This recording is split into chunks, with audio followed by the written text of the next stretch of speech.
அன்பு உள்ளங்கள் அனைவருக்கும் வணக்கம். ஒரு கடவுளின் மரணம். ஜி.ஏ. குல்கர்னி எழுதிய மராத்தி மொழிக்கதை. தமிழில் லியோ ஜோசப். இக்கதையில் வரும் தாய் கடவுளையே ஒழுக்குகிறாள். கடவுள் விதி என்று காலங்காலமாக கட்டியமைக்கப்பட்ட கருத்துக்களை ஒழுக்குகிறாள். வாங்க கதைக்குள்ள போகலாம். நான் புறப்படுகிறேன் அம்மா. நண்பர்கள் காத்து கொண்டிருப்பார்கள். அவன் லேசாக புன்னகைத்தவாறு கூறினான். நீங்கள் கவலையே பட வேண்டாம். நான் பத்திரமாக திரும்பி வருவேன். ஆனால் நீங்கள் என்னை ஆசீர்வாதம் செய்யுங்கள். அப்பாவின் இந்த கவசத்தை நான் பலமுறை தொட்டிருந்தும் கூட இன்றுதான் அதை அணிந்து கொள்ளும் அதிர்ஷ்டம் கிட்டியுள்ளது. நான் கையில் பிடித்திருக்கிற அவரின் இந்த வாள் எத்தனை யுத்தங்களில் இரத்தத்தில் குளித்திருக்கிறது. அதன் புகழுக்கு பொருத்தமான யுத்த வீரத்தை இப்போது அதை நான் தாங்கியுள்ள கரங்கள் காட்ட வேண்டுமென்று என்னை ஆசீர்வதியுங்கள். அவனுடைய தாயின் உதடுகள் அசைந்தன. ஆனால் அவள் ஒரு நடுக்கமான குரலில் சொன்னாள், இதற்கு பிறகு நீ மீண்டும் யுத்தத்திற்கு போக மாட்டாய் என்று உன்னுடைய புனிதமான வாக்குறுதியை நினைவில் வைத்திருக்கிறாயா? இந்த யுத்தத்தில் எதிரி ஒரு முறை அழிக்கப்பட்டு விட்டால் என் வாழ்நாள் முழுவதும் இனி யுத்தத்திற்கே இடமில்லை என்று நம்பிக்கையோடு சொன்னான். கழுகின் அடையாளம் பொறிக்கப்பட்ட அவருடைய கேடயம் அவன் தோள்பட்டைக்கு ஏறியது. அதை தூக்கி மேலே போட்டுக்கொண்டு அது எழுப்பிய கனத்த ஓசையோடு அவன் வெளியேறினான். படம் எடுத்த பாம்பின் தலையைப் போல் இருந்த அவரது தலைக்கவசத்தில் அமைக்கப்பட்டிருந்த இறகு குஞ்சம் சூரியனில் உள்ள நெருப்பு போல காணப்பட்டது. அவன் செல்ல செல்ல நீல வானத்தில் மலை முடியும் இடத்தில் அது மறைந்தது. இந்த தருணத்தில் அவள் இதயம் பூரிப்படைந்தது. இருப்பினும் கடந்த கால நினைவுகள் இதயத்தின் ஒரு மூலையில் வேதனையால் கனன்று கொண்டிருந்தன. அவளது கணவனும் இதே வாளை கையில் ஏந்தி கொண்டும் இதே நம்பிக்கையோடும் போர்க்களத்துக்கு போயிருக்கிறார். அப்போது மகன் சிறுவனாக இருந்தான். ஒரு இளம் குருத்து போல அம்மாவின் முந்தானியை பிடித்துக்கொண்டு வாசற்படியில் நின்று கொண்டிருந்தான். அவர் சென்ற பிறகு பாசத்துடன் அவளது கரங்களால் தன் மகனின் தங்க முடியை தடவி கொடுத்தவாறு சொன்னாள், கடவுளே, இவன் என் மகன். இவனை தைரியசாலியாக்கு. இவன் போர்க்களம் போகின்ற போது இவனுடைய தந்தையோ ராட்சச பறவையான கழுகு போன்றவர். ஆனால் இவனோ அந்த கழுகு கூட தன் கூரிய கண்களால் அன்போடு உற்று பார்க்கப்பட தகுந்த ஆதவனைப் போன்றவன் என்று மக்கள் பேசிக்கொள்ள வேண்டும். சில தினங்களுக்கு பிறகு இராணுவத்தினர் அவரது இறந்த சடலத்தை பாதுகாப்புடன் கொண்டு வந்து முற்றத்தில் இறக்கினார்கள். அப்பொழுது அவர் முகத்தில் இரத்தக்கரை படிந்திருந்தது. அவரது உடல் 1000 கோடாரிகள் கொண்டு வெட்டப்பட்டு விழுந்து கிடந்த கம்பீரமான மரத்தைப் போல காணப்பட்டது. தன் கணவன் உயிரை எடுத்திருந்தாலும் தன் மகனின் உடம்பில் அந்த வாள் பட்டுவிடக்கூடாது என்று அப்பொழுது உறுதி எடுத்துக்கொண்டாள். தன் மகன் போர்க்களத்தில் இறந்துவிடக்கூடாது என்று மலைக்கோயிலில் இருந்த கடவுள் சிலையின் முன்பு 3 நாட்களாக வரம் கேட்டு வேண்டிக் கொண்டாள். அங்கு சுவாமி சிலையின் முன்பு எப்போதும் தியானத்தில் அமர்ந்திருந்த பெண் துறவியின் உதடுகள் மலர்ந்தது. ஒரு காந்தியின் ஒளிக்கீற்று அவள் கண்களில் மின்னியது. உன்னுடைய ஆசை நிறைவேறும். அவள் வாயிலிருந்து அந்த தெய்வீக வார்த்தைகள் வந்ததால் அந்த கோயிலின் ஒவ்வொரு கல்லும் ஒரு நிமிடம் அதிர்ந்தது. அவன் போர்க்களத்தில் சாக மாட்டான். எதிரியிடமிருந்து அவனுக்கு உயிருக்கு ஏதேனும் ஆபத்தில்லையே என்று அவள் கேட்டாள். அவனுக்கு எதிரியிடமிருந்து ஆபத்தில்லை. எந்த வாளும் அவனை குத்தி கொன்று விடாதே. எந்த வாளும் அவனை கொன்று விடாது. அந்த தாயின் குரல் மகிழ்ச்சியால் தடுமாறியது. அவள் கண்கள் கண்ணீரால் நிரம்பின. அந்த துறவியின் பரபரப்பாயிருந்த உடல் மெதுவாக தளர்ந்து கொண்டே வந்து அசைவற்ற நிலைக்கு வந்தது. அந்த தாய் விரும்பிய வரங்கள் கிடைத்த பின்பும் அவள் தன் மகனை போர்க்கலைகளின் தொடர்பு இல்லாமல் வைத்துக்கொள்ள முயற்சித்தாள். வீரமிக்க எதிரிகளின் உடல்களை கூறு போட்டதால் கொண்டு வந்த வெற்றி சின்னங்களை ஒரு தனி அறையில் போட்டு மறைத்து நிரந்தரமாக பூட்டிவிட்டாள். ஒரு பட்டு துணியால் தன் கணவனின் வாள் மற்றும் கவசங்களை தினமும் பயபக்தியுடன் துடைத்து கருப்பு நிற வெல்வெட் துணியால் சுற்றி கட்டி வைத்தாள். தன் மகனுக்கு சங்கீதம் கற்றுக் கொடுத்தாள். ஒரு சிற்பக் கலைஞனின் கை படுவதற்காக காத்து கிடக்கின்ற வடிவமில்லாத பளிங்கு கற்களுக்குள் மறைந்து கிடக்கிற அழகின் இரகசிய தோற்றத்தை வாழ்க்கைக்கு கொண்டு வரும் கலையை அவனுக்கு கற்பித்தாள். நகரத்தின் சதுக்கத்தில் நின்று கொண்டு மென்மையான பாடல்களின் உச்சகட்ட வார்த்தைகளை அவன் உச்சரித்து பாட ஆரம்பித்த போது ஆயிரக்கணக்கான மக்கள் ஆர்ப்பரித்தனர். தன்னுடைய குரலையும் அந்த கூட்டத்தோடு மகிழ்ச்சியுடன் சேர்த்து கொண்டாள். ஆனால் இந்த கனவெல்லாம் நேற்றோடு முடிவடைந்தது. எல்லாவற்றையும் ஒரு மூலைக்கு தள்ளினான். யாழை தூர போட்டான். வெல்வெட் துணியை எடுத்து வீசிவிட்டு கவசத்தை எடுத்து தன் உடம்புக்கு அது பொருத்தமாக இருக்குமா என்று அணிந்து பார்க்க தொடங்கினான். அவள் எதுவுமே செய்ய முடியாமல் எல்லாமே கை நழுவி போனது போல் பார்த்து கொண்டு நின்றாள். சத்திய பிரமாணம் எடுத்துக்கொள்வதற்காக அவன் கோயிலுக்கு ஓடினான். அங்கு அசைவற்று கீழே பார்த்தவாறு செதுக்கிய சிற்பங்களில் ஒன்றென அவள் அமர்ந்திருந்தாள். ஓர் அந்நிய படையெடுப்பின் நிழல் நாடெங்கும் பரவியது. சீறி பாய்கின்ற நெருப்பு போன்ற குதிரைகள் மீது அமர்ந்தவாறு ஆயுதம் தாங்கிய வீரர்கள் கரங்களில் நீண்ட ஈட்டிகளையும் அரைவட்ட வடிவில் அமைக்கப்பட்ட போர் வாள்களையும் தாங்கி கிழக்கு பிரதேசத்தில் உள்ள பனிப்பள்ளத்தாக்கிலிருந்து வந்து கொண்டிருந்தனர். பயங்கர கருநாகம் சீறுவதைப் போல யுத்த அலைகள் வந்தன. நேர்த்தியாக வடிவமைக்கப்பட்ட பளிங்கு தூண்கள் தாங்கி நின்று முக்கோண விமானங்களைக் கொண்ட அந்த புனித கோயிலின் மீது அழிவின் அமங்கல நிழல் விழுந்தது. அந்நியர்கள் காலடிபடாத அந்த நகரத்தின் மீது ஓர் இருண்ட அடிமைத்தன நிழல் படர்ந்தது. நடக்க முடிந்த அனைவரின் கரங்களிலும் ஒரு போர்வாள் இருந்தது. ஊன்றுகோல் உதவியில்லாமல் நடக்க முடியாத கிழவர்கள் கூட நிதானமாக உறுதியான நடையுடன் அவர்களது இளமை காலத்தில் பயன்படுத்திய ஆயுதங்களோடு கிழக்கு நோக்கி நடக்கத் தொடங்கினர். அந்த இரத்தக்கரை படிந்த பயணத்தை நம்பிக்கையோடு தொடர்ந்தனர். மரணம் தவிர்க்க முடியாததாய் கூட இருக்கலாம் என்று நன்றாய் தெரிந்திருந்தும் கணக்கற்ற எண்ணிக்கையில் அவர்களது இறுதி முடிவை நோக்கி, அவர்களை வளர்த்த இந்த பூமியை ரத்தம் சிந்தி நினைக்க முடியுமானாலும் சரி என்ற நம்பிக்கையில் பயணத்தை தொடர்ந்தனர். அவன் அம்மா மலை மீது உள்ள அந்த கோயிலுக்கு விரைந்து ஓடி கதறி அழுத குரலில் வேண்டினாள். ஓ, எல்லாம் வல்ல தெய்வமே, ஒரு தாய்க்கு நீ செய்து கொடுத்த சத்தியத்தை மறந்து விட்டாயா? இல்லை, ஒரு முறை கொடுத்த வாக்குகள் மறக்காது. அது பலிப்பதற்கு அதிர்ஷ்டம் வேண்டும் என்று பெண் துறவியின் குரல் இடி இறங்கியது போல ஒலித்தது. யுத்த களத்தில் போரிடும் பொழுது எதிரியின் வாளால் என் மகன் சாக மாட்டான் இல்லையா? இல்லை, என்னுடைய வாக்கு பொய்க்காது. தெய்வங்களுக்கெல்லாம் தெய்வமே, மீண்டும் எனக்கு கருணை காட்டு. இதுவே கடைசி யுத்தமாக இருக்கட்டும். நான் மகிழ்ச்சியோடு மரணம் அடைய வேண்டும். அந்த பெண் துறவி திடீரென அமைதியானாள். அந்த தாயின் மனம் பயத்தால் நடுங்கியது. ஆனால் மீண்டும் அந்த இடி முழுக்க குரல் கேட்டது. இதுவே அவனுக்கு கடைசி யுத்தமாக இருக்கும். ஆனால் சட்டென்று நின்றுவிடும் மழையைப் போல அந்த குரலும் நின்றுவிட்டது. ஆனாலும் அவள் இந்த மாற்றத்தை கண்டுகொள்ளவில்லை.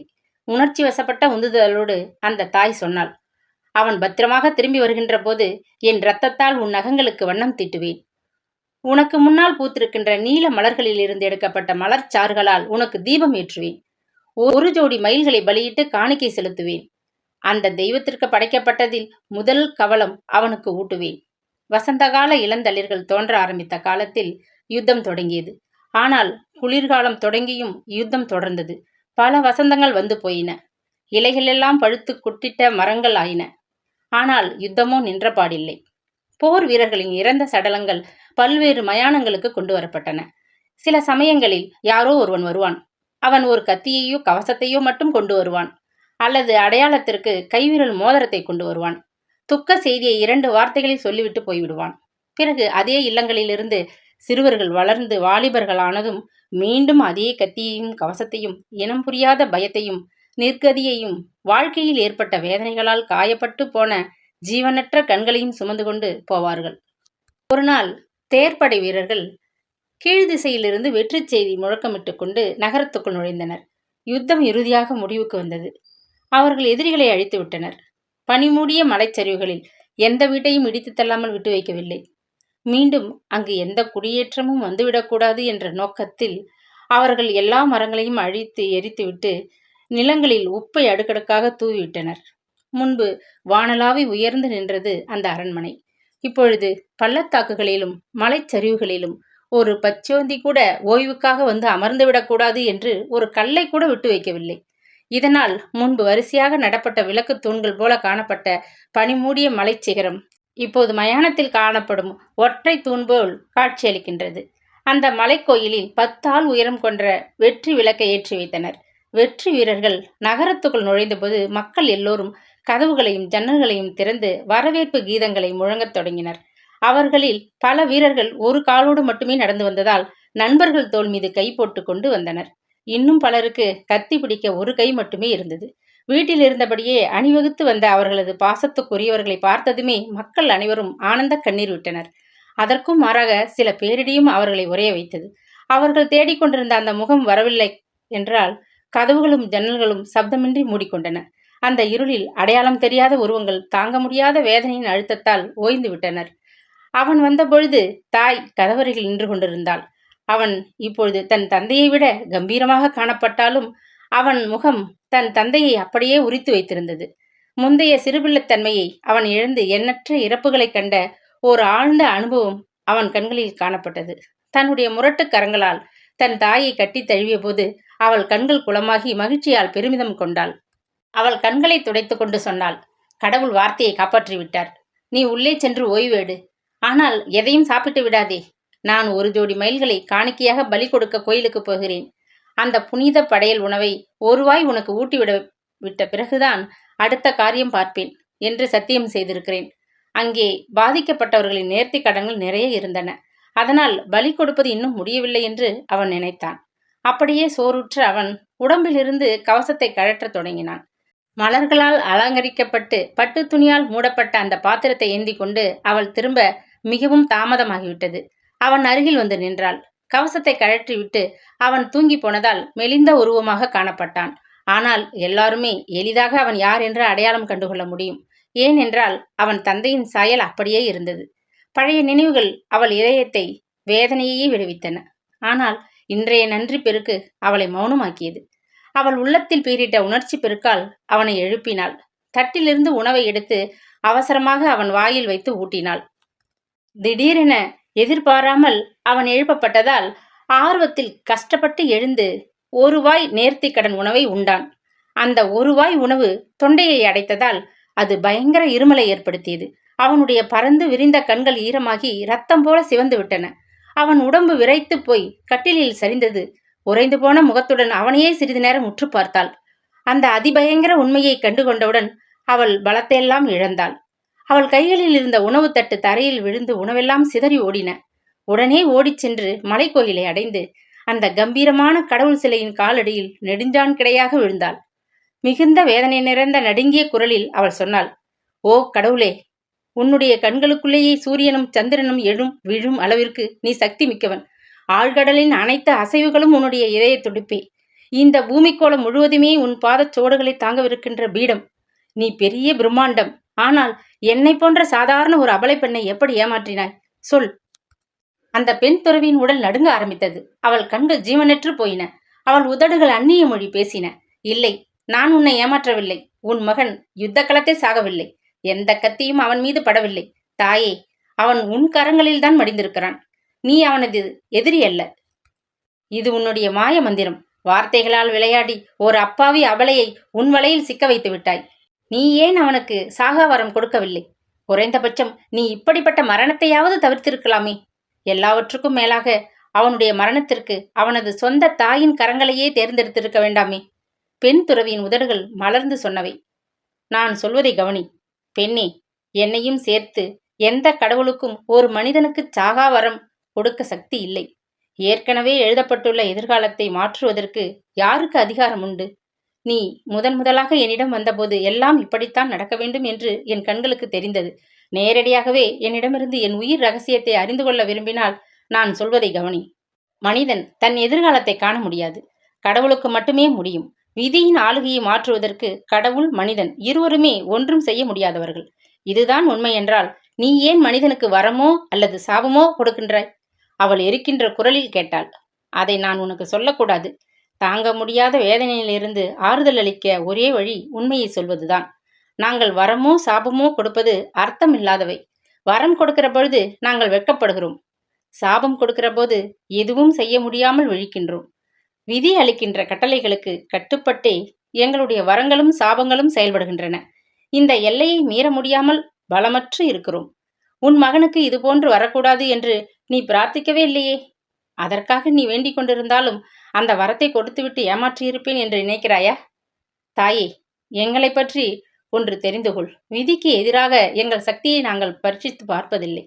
விதிக்கு எதிரான ஒரு மிகச்சிறிய கோரிக்கை இருந்தால் கூட எந்த ஒரு புத்திசாலி கடவுளும் பக்தன் முன் தோன்ற மாட்டான் என்பதை நினைவில் வைத்துக்கொள். அந்த பெண் துறவி உணர்ச்சி வசப்பட்டு உந்துதலோடு பேசியதால் அவள் கண்கள் பளபளத்தன. அவள் உதடுகள் மலர்ந்தது. அவள் பேசிய வார்த்தைகள் அந்த தாயின் மீது எந்த தாக்கத்தையும் ஏற்படுத்தவில்லை. ஏனென்றால் அவள் கண்கள் திறந்திருந்தபடியே உயிரற்று தரையில் சாய்ந்தாள். என்னுடைய உயிரின் ரகசியம் இதுவே என் வாய் வழியாக வரவேண்டியிருந்தது. பரிதாபத்துக்குரியவளே, தெய்வங்களாகிய நாங்கள் அழிவில்லாதவர்கள். எளிமையாகச் சொல்ல போனால் மரணம் அதுவாக எங்களை தீண்டுவதற்கு இயலாதவை. எங்கள் விருப்பத்திற்கு ஏற்றாற்போல மாற்றிக்கொள்ளும் சுதந்திரம் எங்களுக்கு உண்டு. இன்று நான் எல்லாவற்றையும் சொல்லி என்னுடைய உயிரின் கருவறைக்குள்ளே உன்னை நுழைய அனுமதித்து விட்டேன்.